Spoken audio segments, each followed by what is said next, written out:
Nako Kalingap Rab, hindi inaasahan na mangyayari to.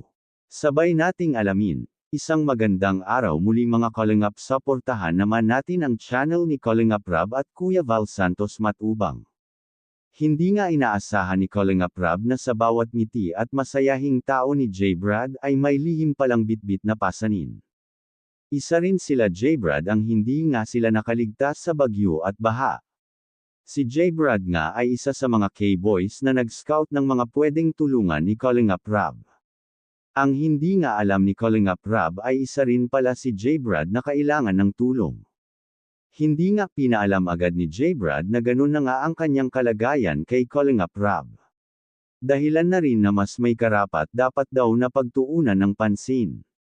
Naging emosyonal nga si Kalingap Rab sa kinahinatnan ng pamilya ni J Brad at sobrang naaawa nga si Kalingap Rab sa kanila. Dagdag pa ni Kalingap Rab na mas kawawa pa nga daw ang kalagayan nila J Brad kaysa sa mga na-scout ni J Brad. Si J Brad ay isa sa mga patunay na kahit gaano man kamasayahing ang isang tao ay hindi talaga natin masasabi na wala itong lihim na bitbit na pasanin. Nahihiya nga sila na ipaalam kay Kalingap Rab dahil ang tanging layunin ni J Brad ay mag-scout at tumulong sa kapwa. Kaya hindi napigilan ni Kalingap Rab na suriin nga ang kalagayan ng kanilang bahay mga Kalingap, tiyak na isa na si J Brad sa listahan ni Kalingap Rab na tulungan nga ito.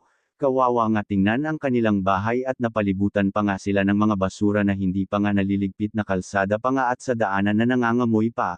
Kaya patuloy nating suportahan si Kalingap Rab para mas marami pa siyang matulungan, dahil si Kalingap Rab ay ang tanging pag-asa ng mga tao sa kanilang lugar.